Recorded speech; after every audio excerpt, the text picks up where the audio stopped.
当地时间周四，国务委员兼外长王毅在纽约亚洲协会总部发表题为《中美新时代正确相处之道》的主旨演讲。王毅表示，美国在涉及中国的核心利益上没完没了的挑衅，却提出要保持中美关系稳定，这是矛盾的。中国不赞成用竞争来定义中美关系，竞争要有边界，讲公平。 对于台海议题，王毅表示，台独是头破坏力极强的灰犀牛，必须予以坚决制止，并指出，正是在美方的插手和纵容下，台独势力在岛内滋生蔓延。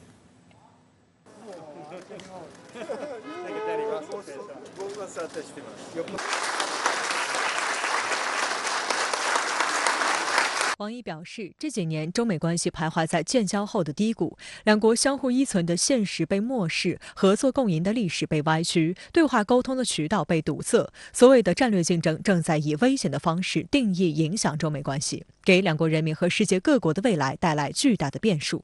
王毅说，美方炮制莫须有的民主对抗威权叙事，把中国定义为最主要对手和最严峻长期挑战，执意允许众议长访台，持续对华贸易战，在涉及 中国核心利益和发展权益问题上不断挑衅，似乎并没有把领导人稳定双边关系的政治意愿转化为合乎逻辑的政策。美方在涉及中国核心利益和发展权益的问题上没完没了的挑衅，同时又提出要保持关系的稳定，要避免冲突和对抗。我认为这在逻辑上和现实上都是矛盾的。 美国如果沿着零和博弈的思维处理中美关系，继续用政治正确来误导对华政策的话，不仅解决不了自己的问题，还会使中美关系走向冲突、对抗终点。所以我们要大喝一声，是时候要认真反思，重回正轨了。 王毅表示，习近平主席指明了中美的正确相处之道，即相互尊重、和平共处、合作共赢。这3项原则是审视中美关系半个多世纪风云跌宕得出的重要论断，也是当今时代大国之间彼此交往的正确之道。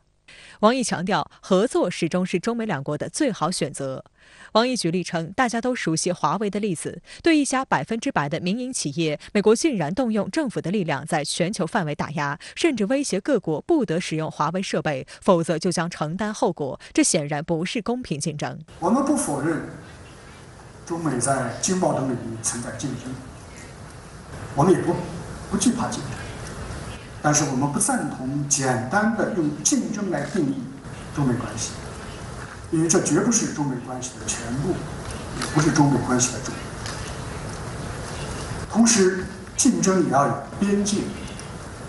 更要讲公平。 针对如何看待台湾问题现状的提问，王毅表示，美方近来不断提及台海现状，甚至指责中方改变现状，这与事实恰恰相反。 坦率地讲，正是在美方的插手和纵容下，台独势力在岛内滋生蔓延，不断改变大陆台湾同属一中的根本现状，进而对台海和平稳定构成了最大威胁。当前台湾问题越来越成为中美关系的最大的风险，处理不好，很可能对两国关系造成颠覆性的破坏问题。讨论台湾问题，首先要明确的前提是，台湾是中国领土。 王毅提出，台独这头破坏力极强的灰犀牛正在向我们冲来，应当予以坚决制止。制止台独分裂，捍卫领土完整，维护台海和平，是中国依据国内法、国际法行使的神圣权利。在台湾问题上呢，他有一个表述啊，叫做台独这个状况呢是一个灰犀牛事件，也就是说，这个灰犀牛呢是逐渐的发展，可能最终会导致严重的危机。那么以此来说明，中美之间对台湾问题应该要有效的管控，但是由于美国方面最近一段时间以来不断的用台湾问题来挑衅中国的国家安全，使得台海局势呢越来越出现这种紧张的状态。因此呢，实际上也是跟美方提出一种警告，另外呢也是跟美方强调呢，中美之间在台湾问题上进行有效的管控，才能够更好的维护好中美关系的稳定。今天的记者会上，汪文斌进一步介绍了王毅国委在美国亚洲协会的演讲。那我注意到发言人花了较大的篇幅，分别阐述中方对于中美竞争与合作的看法，针对性地回应了合作共赢只是政治口号的偏见。那汪文斌再次强调，竞争不是中美关系的全部和主流。总部位于纽约的亚洲协会是美国和亚太区最具影响力的亚洲政策研究及教育文化机构之一。澳大利亚前总理陆克文现担任亚洲协会全球主席兼 CEO， 也正是他促成了此次演讲。因为这个机构是对于中美关系来看是非常重要的，我也多次访问过这个协会啊，而且呢，美方呢也经常利用这个协会来释放一些美国的对华政策。在过去啊，美国的重要的一些政治家、重要的一些外交方面的一些人物，都在这个协会上做出演讲。那么这次王毅国务委员在亚洲协会上的演讲呢，我想呢，应该是中方在20大召开之前，那么通过这一次在美国的一个主场上啊做了一个演讲呢，突出的释放了中国方面对中美关系未来发展的一些主张、一些原则。深圳卫视注意到，王毅此次赴美日程非常紧凑，在不少行程中，他均阐释了有关中美关系的中方立场。周一，王毅会见美国前国务卿基辛格博士，再次共同回顾50年前中美双方达成共识的曲折故事和其中蕴含的智慧胸怀。在周四的演讲中，王毅也提到，中美从接触第一天起就知道是在和一个很不相同的国家打交道，但这些差异的存在并没有妨碍两国打破坚冰建立外交关系，也没有妨碍双方基于共同利益深化合作，更没有妨碍双方为世界和平繁荣做出共同贡献。值得注意的是，尽管近期中美关系趋于紧绷，但仍不乏善意互动。上周，中国驻美大使秦刚为美国职业棒球联盟的红雀队开球，引起了身为棒球迷的美国驻华大使伯恩斯注意。周二，伯恩斯在社交媒体上转发秦刚的推文，祝贺秦刚开球成功，并希望秦刚也支持下自己喜欢的红袜队。周三，秦刚在推特上回复伯恩斯：“懂你，伯恩斯，期待和你一起去芬威球场看红袜队的比赛。”翻阅两位中美大使的社交平台，发现这是两人首次因为棒球文化而进行友好互动。媒体将中美两国大使以球为媒的互动视为棒球外交。与此同时，外界也注意到，美方在联大期间似乎也有意为中美局势降温。周三，美国总统拜登在联大发表演讲时说，美国决心促进全球自由与繁荣的愿景，但不会要求各国在美国和其他伙伴之间做出选择和选边，不寻求与竞争对手中国发生冲突，也不寻求开启新的冷战。此外，拜登还在演讲中再度强调，美国将坚持一个中国政策。应该说，这是拜登总统上任以来啊，第一次在联合国相对完整的对美国的对华政策做出表述。那么这实际上是一个一般性的政策表述，但是在联合国这个全球的一个国际关系的舞台上做出这样的政策宣示来看呢，应该说还是对美国来看具有一种重要的一种政策的一种表达。特别是拜登在这次演讲里边呢，还提到了台湾问题，这当然是美国的一种对台政策的老调重弹。外交学院教授苏浩指出，在美国深陷越来越严重的战略信誉危机背景下，听其言更要观其行。周四，拜登和菲律宾总统马克思在联大期间举行双边会谈，这是马克思6月出任菲律宾总统后首次与拜登面对面会晤。拜登在会谈中就主动谈及对所谓南海航行与飞越自由的支持。The relationship between the United States and Philippines, to state the obvious, has very deep roots. We've had some rocky times, but the fact is it's a critical relationship from our perspective. We'll discuss the South China Sea and disputes in critical global throughway. 针对拜登的言论，外交部发言人汪文斌周五表示，一直以来南海航行自由没有任何问题，希望域外国家切实尊重地区国家维护南海和平稳定的努力。中方一贯尊重并支持各国依据国际法在南海享有的航行和飞越自由。中方愿继续通过对话协商，同包括菲律宾在内的直接当事国妥善处理海上分歧，与东盟国家共同维护南海和平稳定。苏浩告诉深圳卫视记者，南海问题一直是美方挑衅中国国家安全、给中国制造麻烦的重要切入点。近年来，中菲关系转环向好，美方不愿看到，因此主动挑动南海问题，企图制造事端。但是我想，菲律宾方面现在的新总统应该说他是认识非常清楚的，他不会完全上美国的套，所以也不会像美国所试图要做到的，迫使菲律宾选边站队站到美国一边，这应该说是不会的。菲律宾呢，更多是在中美之间来进行相对的协调与平衡，从而使得菲律宾自身的利益呢能够最大化。相关话题来连线特约评论员刘和平。刘先生您好。美国总统拜登在联合国大会发表演讲，提到中美关系时说，美国不寻求冲突，不寻求新冷战，也不会要求任何国家在美国与其他国家之间选边站。您对此如何解读？很显然，拜登的这个说法是在重申美国对华政策的事不一无意，也就是不寻求新冷战，不寻求改变中国的政治制度，不寻求强化同盟关系，反对中国，不支持台独，无意同中国发生冲突对抗。那么众所周知，过去几年来，甚至可以说是自从中美建交以来，美国主动挑起对华新冷战，寻求改变中国的政治制度，联合同盟共同对付中国，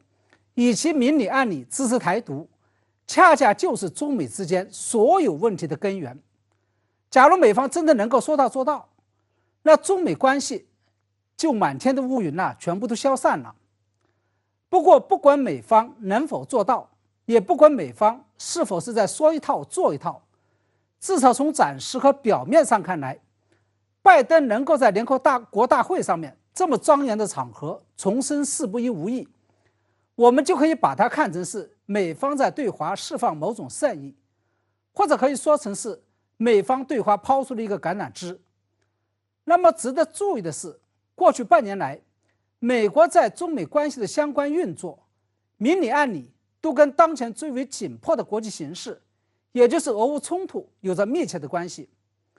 在拜登发表这通讲话之前，俄罗斯总统普京已经颁布了部分动员令，它意味着一是在乌克兰拒绝和谈之后，俄罗斯也放弃了通过和平谈判来结束战争的幻想；二是在俄罗斯发布部分动员令之后，西方国家也纷纷表态要加大对乌克兰的军事支援力度，它意味着俄乌冲突将会走向长期化，甚至不排除出现扩大化的可能性。那么在这个大背景下面，拜登政府显然就想在国际上团结更多可以团结的力量，以协助乌克兰打赢这场俄乌战争。因此，拜登对华释出的这个善意，究竟是不是权宜之计，还有待于继续观察。我们看到，在拜登重申美国对华政策的四不一无意之后，中国外交部也立即进行了回应。那您对此有是如何看？中国有句俗话叫"细微之处见真章"。假如我们仔细把玩中美双方在联合国大会期间隔空喊话的细节，就可以品味出中美关系的微妙变化。大家知道，从技术操作层面上来说，最近一段时间以来，中美关系之所以会波澜迭起与纠纷不断，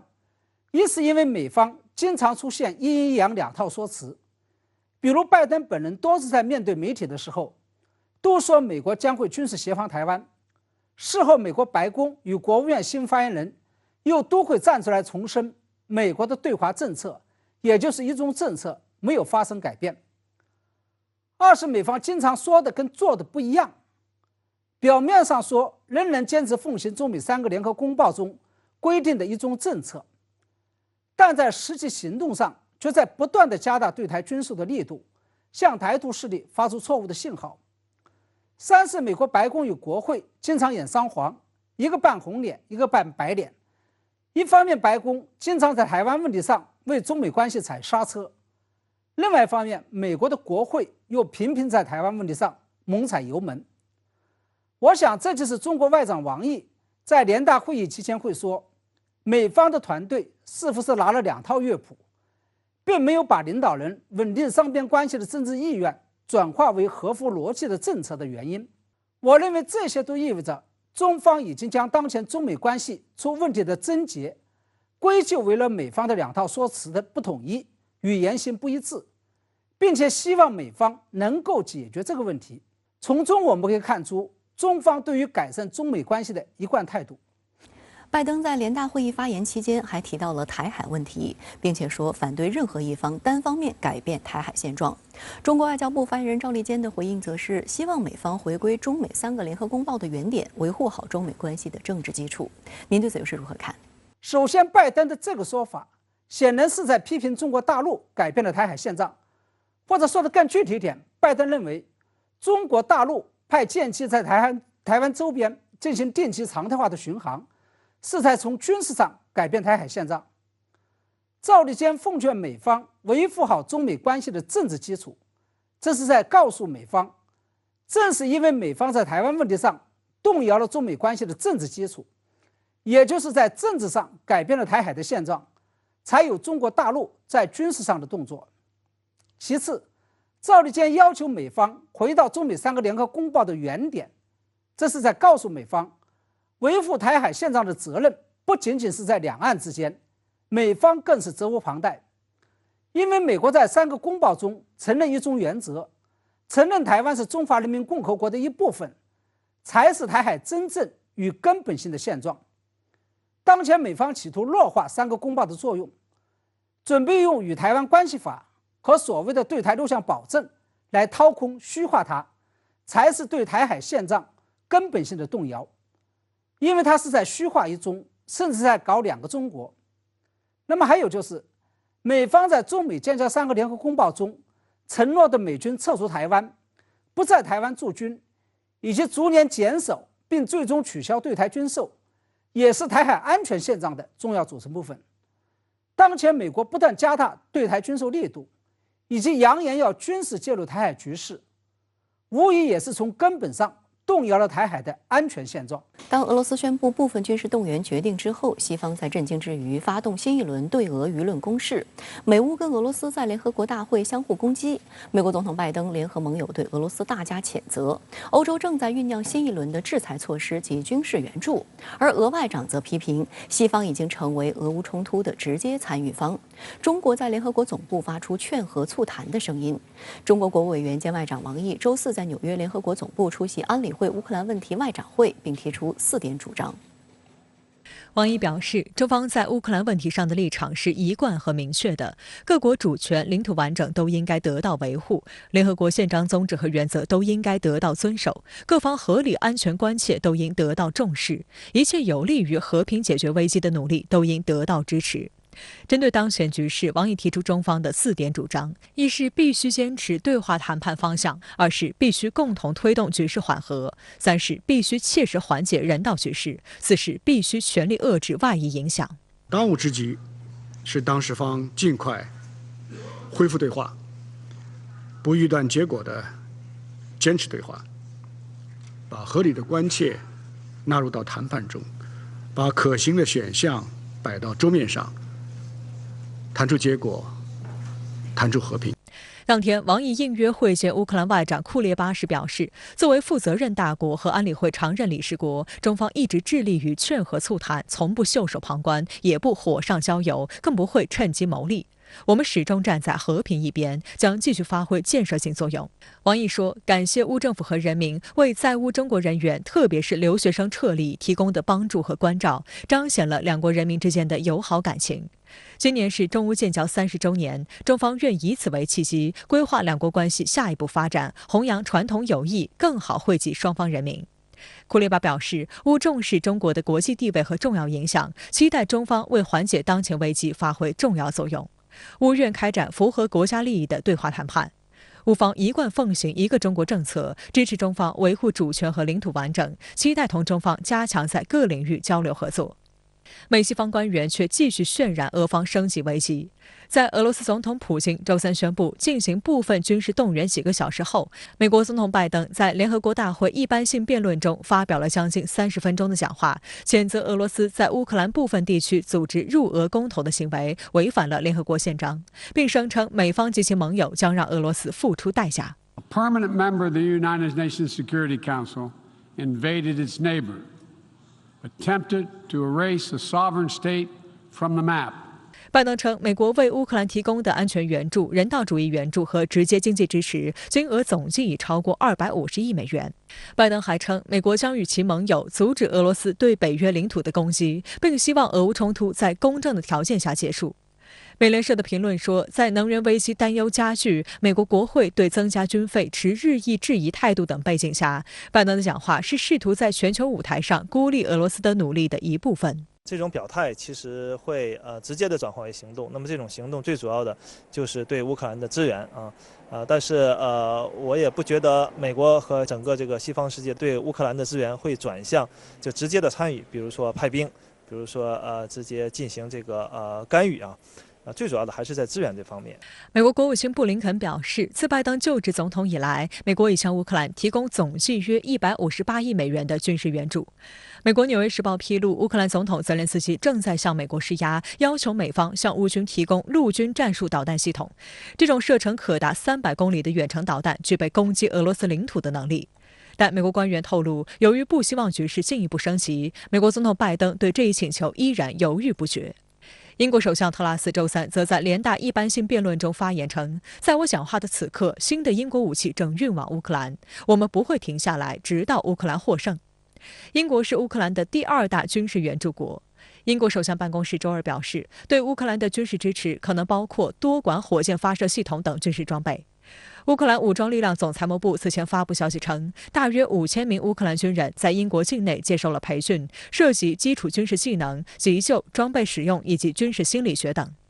周三的联合国大会上播放了乌克兰总统泽连斯基事先录制的视频讲话。在讲话中，泽连斯基指责俄罗斯拒绝进行真正的谈判，且不愿履行任何合理的国际义务。泽连斯基还称，乌克兰可以凭借军事力量收复其领土，且正在试图加快这一进程的速度。泽连斯基还列出了在乌克兰实现和平的5个先决条件，首先是惩罚俄罗斯，包括实施制裁、剥夺俄在联合国安理会的否决权等。其他条件包括向乌克兰提供军事、财政等支持，以保护生命，恢复乌克兰的领土完整，为乌方提供安全保障。各国承诺继续帮助乌克兰。美西方他们也是想千方百计利用这样的一次机会，那么去要和这个俄罗斯划清界限，要在全世界的这个范围内这个提升这个乌克兰的诉求。那么乌克兰也有这方面的需求，要更要求美西方提供更多的援助来支持他去对抗这个俄罗斯。俄罗斯外长拉夫罗夫周四在联合国安理会发言时则表示，为了削弱俄罗斯，西方国家持续不断向乌克兰输送武器，使得西方国家成为参与俄乌冲突的一方。俄乌冲突实际上是俄罗斯与西方集体之间的冲突。Этого конфликта коллективным Западом тоже остается безнаказанным. Действительно, не будете же вы, господа, сами себя наказывать. У нас нет никаких иллюзий, что сегодня вооруженным силам России и ополчением Донецкой и Луганской народных республик противостоят не только неонацистские формирования киевского режима, но и военная машина, как я уже сказал, коллективного Запада. 俄罗斯总统普京周三宣布部分军事动员后，除了征召30万预备役军人，俄军工企业也得到全速开工生产的指令。路透社称，普京在会见俄罗斯军工企业负责人时提出明确要求，军工厂需要缩短生产时间，扩大军工生产范围。不过，有西方媒体对于俄罗斯能否在短期内训练和装备30万人参与战斗表示怀疑。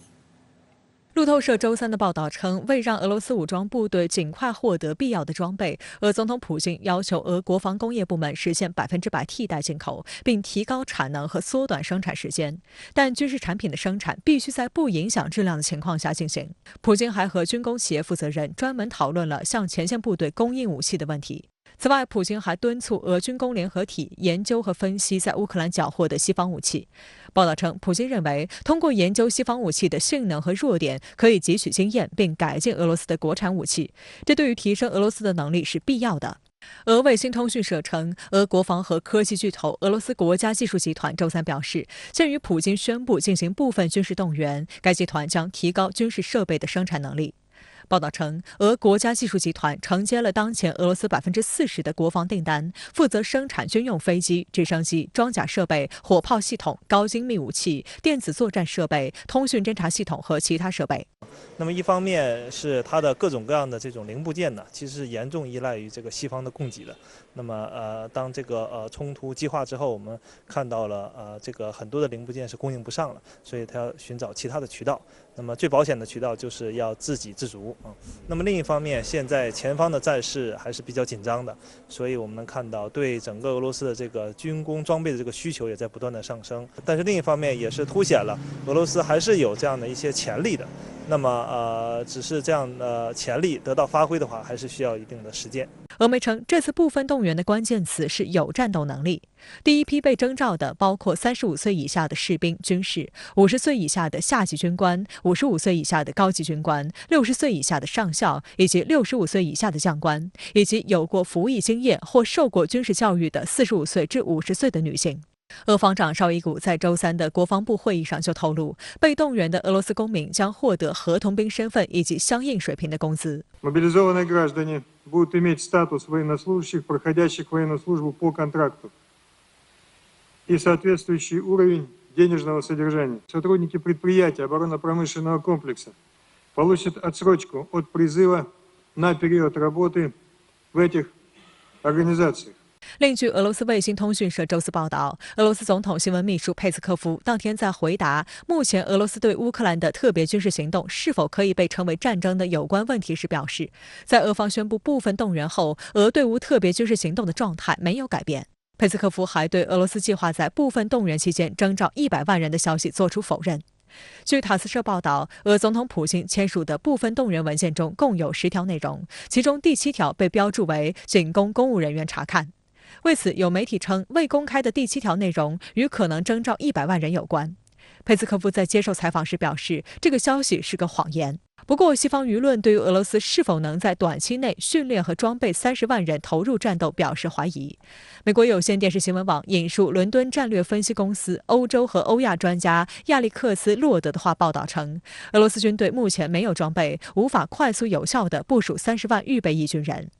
洛德说，由于在战争中损失了大量装备，俄罗斯已经在努力有效装备其驻乌克兰的专业部队。而且，即使俄方确实拥有所需的所有装备，但让30万名士兵迅速接受战斗训练也是不可能的。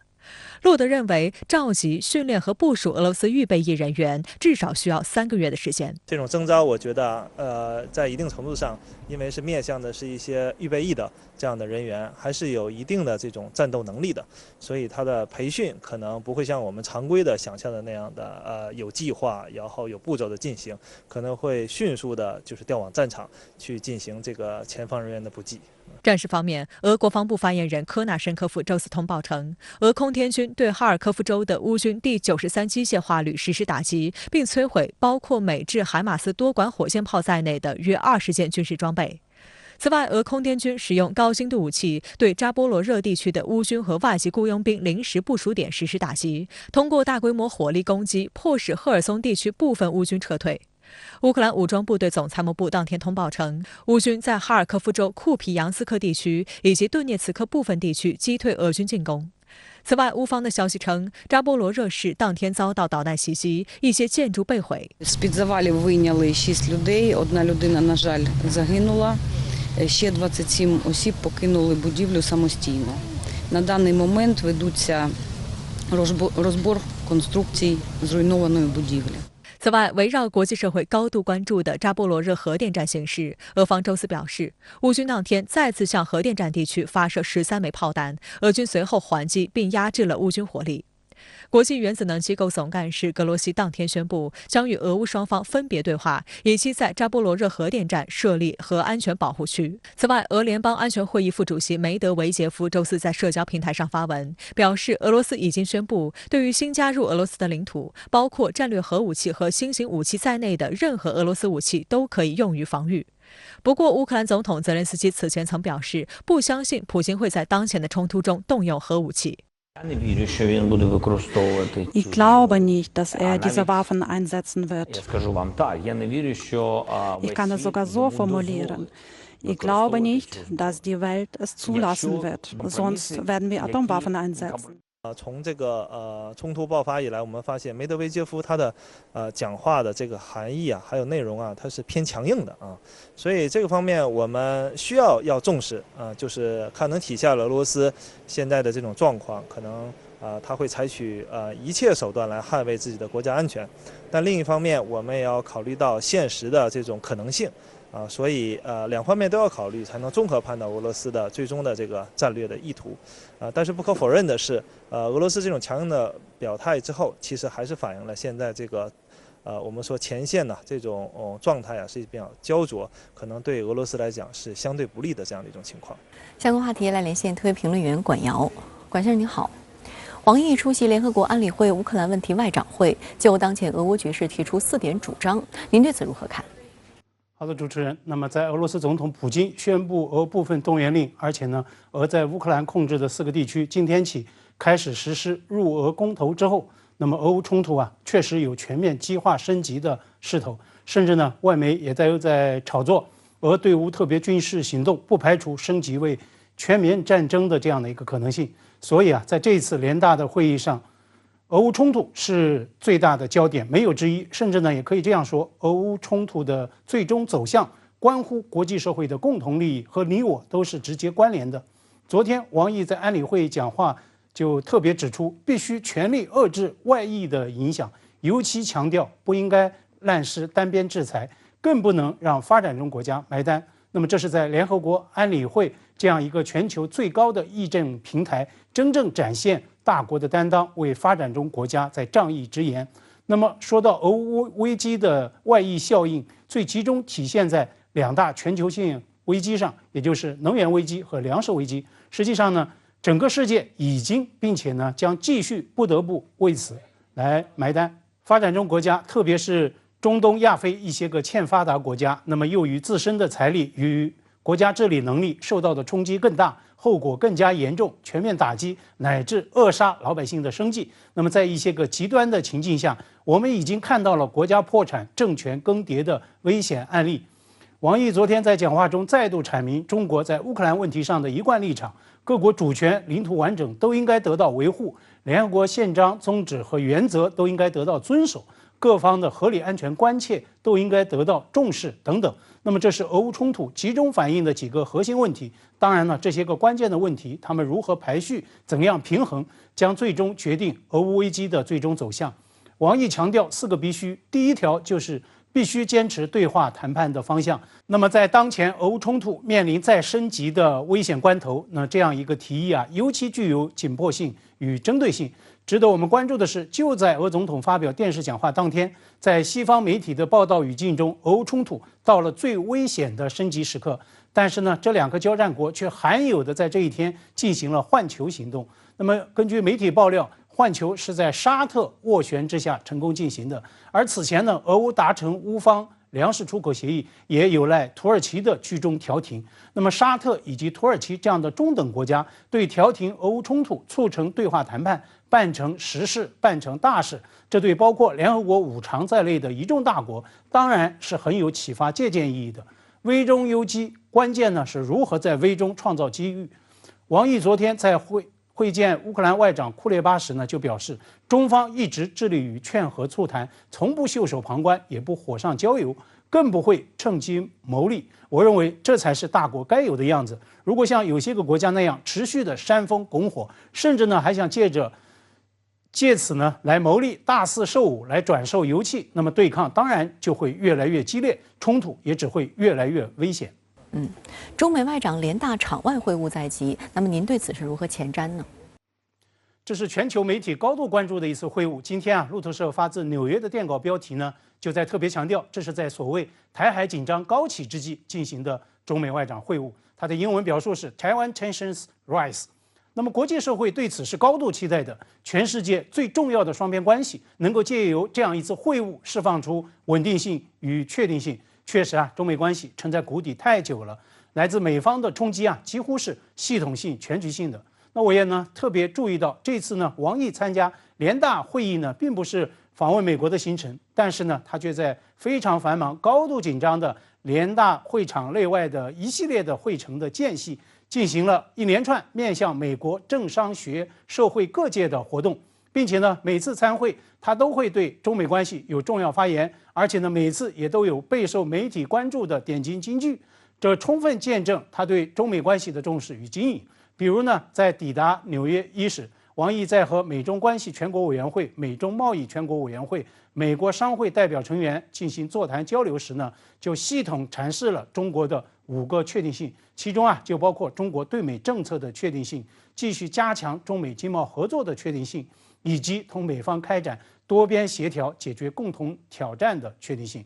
而在会晤世纪老人前国务卿基辛格时王毅也特别告诫，中美关系当务之急是妥善管控台湾问题，否则将会对中美关系产生颠覆性的影响。那么王毅还引用了一句中国老话：“宁失千军，不丢寸土。”我昨天在节目中也曾分析，这8个字无疑是对美方强打台湾牌、妄图以台制华的最有力的回应。我也注意到，王毅昨天在美国知名智库亚洲协会纽约总部发表专题演说时，又奉献了一个让美国人印象深刻的刷屏的说法。今天彭博社的报道就特别以此作为标题，中方强调台独就是横冲直撞的灰犀牛，必须要被拦下。那么灰犀牛它对应的是黑天鹅，它本来是西方语境中的金融术语，意指可以预见规避的巨大的风险，把台独比作是冲撞中美关系的灰犀牛。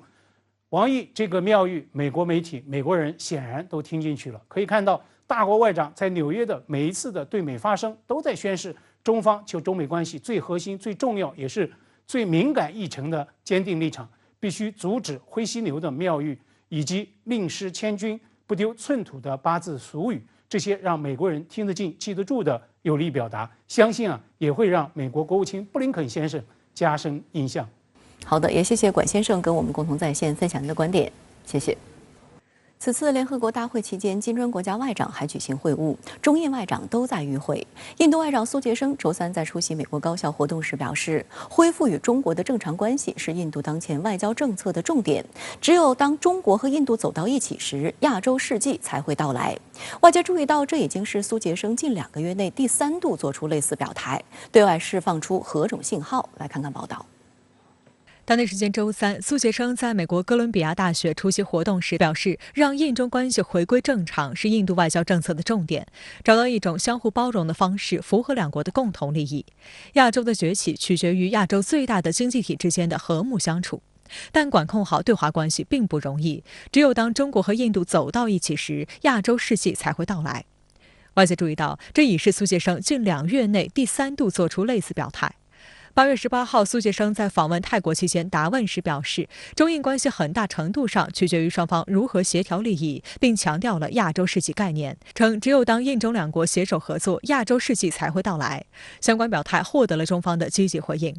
外交部发言人汪文斌第2天表示，中印作为2大文明古国、2大新兴经济体、2大邻国，共同利益远大于分歧，双方有智慧、有能力实现相互成就，而非彼此消耗。当月底，苏杰生在亚洲协会发表讲话，主要内容也是亚洲世纪和印中关系，其中提到要让印中关系回到积极轨道，并保持可持续发展。一位匿名印度政府前官员透露，苏杰生近段时间以来就中印关系的表态有其线性逻辑，需要连贯看待。该前官员还认为，2国修复彼此关系的努力都在朝着好的方向发展，但恢复至先前水平可能还需要一些时间和耐心。他说呢，印度跟中国的关系呢仍然是很困难啊，这实际上就是给美西方一个基本的这个信号呢，就是说这个印度还是很有战略价值的，因为对于美国而言呢，是需要用印度来平衡中国的。另一方面呢，实际上它也是向中国发出一个缓和的这个信号，作为一个平衡的需求。这里头实际上也暗含了一个逻辑啊，就是中印之间的很多的分歧的问题呢，需要按照印度的诉求啊，中方能够满足它，这样呢才能够实现中印的所谓亚洲世纪的实现。今年3月以来，中印双方保持沟通交流，有效管控分歧，双边关系总体呈现恢复势头。在今年5月举行的金砖国家外长会晤上，中印外长等一致认为，面对当前国际形势新特点、新挑战，金砖国家应该加强团结合作，携手应对。今年7月，王毅在巴厘岛出席 G20 外长会期间也会见了苏杰生，2国达成共识，均同意解决边境问题。印度外长也对华作出重要承诺，称十分期待有一个积极合作、建设性的印中关系，愿同中方共同努力，对外发出明确信息，推进关系改善进程，将2国领导人的共识和愿景转化为现实。中印当天共同宣布，两国边境一线部队开始同步脱离接触。本月9号，中印两国共同宣布，根据中印双方第16轮军长级会谈达成的共识，中印两军为嘉南达坂一线部队开始同步有计划组织脱离接触。路透社随后引用一位印度国防消息人士称，双方一线军队脱离接触是迈向更平静的实际控制线的第一步。还有分析认为，这是自去年2月份中印达成班公湖地区脱离接触之后的又一明显进步，对下一步全面解决中印边境在西端的对峙问题创造了积极的氛围，为恢复和提高两军的互信发挥了积极的作用。中印关系的缓和呢，就是从中国和印度而言呢，都有它的这个必然性啊，也有它的这个需求。这个疫情发生之后啊，中印关系我们都知道它的整个状态呢是不太正常的啊。作为中国最大的一个这个周边的一个邻国哈，同样中国也是印度呢这个周边最大的一个邻国，尤其是在这种国际大环境这个充满着不确定性的情况下啊，俄乌事件发生，对吧？整个国际呢处在一个持续动荡的这么一个背景之下呢，实际上双方都有一个改善关系的一个诉求。另一方面，虽然目前中印双方在嘉南达坂地区的对峙终于结束，但印方仍不断在各种场合强调，所谓只有边境对峙得到解决，中印关系才能步入正轨。苏杰生在此前亚洲协会就表明，印中关系恢复正常的前提是边界状况将决定印中关系的状况。此外，周三在纽约哥大的演讲中，他还一如既往地强调了对中国崛起的警惕，并坦言后者在一定程度上减缓了印度的快速崛起。他表示，人们评价印度的标准是印度自身的优点、进步程度和惊人的增长速度，但大家看到中国在同一时间内崛起得更快、更明显。因为到了明年呢，印度有很多的这个主场的外交啊，包括这个上合组织的峰会啊，包括这个 G20的这个峰会都在印度举办啊，所以我相信呢，印度是希望把这个多边的活动呢搞成一个成功的这个外交活动啊，所以这方面呢，这个中国呢，我想都可以发挥很大的这个作用啊。我相信呢，接下来呢会有一个更大程度上的一些改善啊。当然，这个改善的步伐那可能会比较慢，但仍有观察指，在分析中印关系时，印度自身的外交独立自主性是一个不容忽视的关键因素。本月初，印度退出了美方牵头的所谓印太经济框架中的贸易谈判，这被视为是其出于维护本国自身利益，并不盲从西方主导的战略与游戏规则的又一体现。此外，截至目前，印度仍拒绝加入西方对俄的制裁，美国则一直督促印度减少对俄罗斯武器和能源依赖。印度外交部发言人巴格齐周四就表示，我不认为印度是一个你施压就能得到结果的国家，我认为印度的立场源于我们自己的信念和利益。本次联大期间，韩国总统尹锡悦的联合国外交首秀似乎不太顺利。周三，他与美国总统拜登的交流被曝仅48秒，而他疑似对美国汇报的粗口也被媒体记录下来。舆论发酵之后，韩总统府辟谣称，尹锡悦辱骂的对象其实是韩国国会，但并不足以平息韩国内的质疑。而他和日本首相岸田文雄的会谈也被认为是热脸贴到冷屁股。另一方面，美日韩3国外长周四在纽约举行了会晤，就朝鲜第7次核试验动向等交换意见，并商定进一步加强3边合作。美国国务卿布林肯、日本外务大臣林方正、韩国外交部长朴振周四举行了会晤，这是3国外长继7月20国集团外长会之后，时隔2个月再次会晤。朴振在会后向记者表示，3方讨论了朝鲜动用核武带来的威胁及紧密合作方案，并一致认为有必要为坚决应对朝核威胁提前做准备。被问及如何评价韩日2国领导人的会晤时，朴振说，会晤具有多方面的意义，成为改善韩日关系的良好契机。此前一天，韩国总统尹锡悦和日本首相岸田文雄进行了简略式会谈，这是韩日领导人2019年12月以来的首次1对1会晤。韩国总统府称，双方一致认为有必要改善双边关系，并就加快推进外交部门的有关对话进程继续保持沟通协调达成一致。不过，这一场时隔2年多的会晤对韩方来说却经历了一番波折。外界注意到，直至会晤当天上午，韩日双方都没有公布举行领导人会谈的消息，直到会谈开始2分钟后，韩国总统府才发布会谈举行的消息。而在会谈前，日方对媒体提问时回答都是此次会晤尚无定论。